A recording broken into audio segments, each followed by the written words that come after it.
₹10,000 દર મહિને એસઆઈપી કરો છો તો તમને મળી શકે છે 3,08,00,000 ₹20,000ની દર મહિને એસઆઈપી કરો છો તો તમને મળે છે 1,83,00,000 અને ₹30,000 દર મહિને એસઆઈપી કરો છો તો તમને મળી શકે છે 67 લાખ રૂપિયા।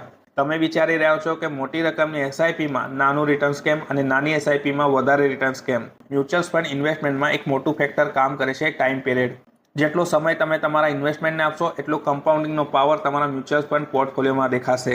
હવે જુઓ, ₹10,000 દર મહિને એસઆઈપી કરનાર વ્યક્તિ એસઆઈપી શરૂ કરે છે 30 વર્ષ માટે, 12%નું રિટર્ન્સ મળે છે, એની પાસે થાય છે 3,08,00,000 ₹20,000 દર મહિને એસઆઈપી કરનાર વ્યક્તિ શરૂ કરે છે 20 વર્ષ માટે, એની પાસે થઈ શકે છે 1,83,00,000 અને ₹30,000 દર મહિને એસઆઈપી કરનાર વ્યક્તિ શરૂ કરે છે ફક્ત 10 વર્ષ માટે, 12% રિટર્ન્સ પ્રમાણે એની પાસે થઈ શકે છે 67 લાખ રૂપિયા। એટલે સમજવાની વાત એ છે કે મ્યુચ્યુઅલ ફંડમાં માત્ર મોટી રકમ જ મહત્વની નથી, પણ સમય પણ ખૂબ જ મહત્વનો છે।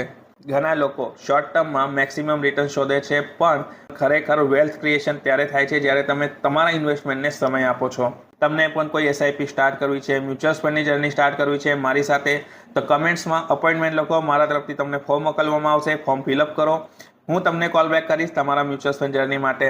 એના પહેલાં આ રીલ્સને લાઇક, ફોલો એન્ડ શેર કરવાનું ના ભૂલતા। Thank you.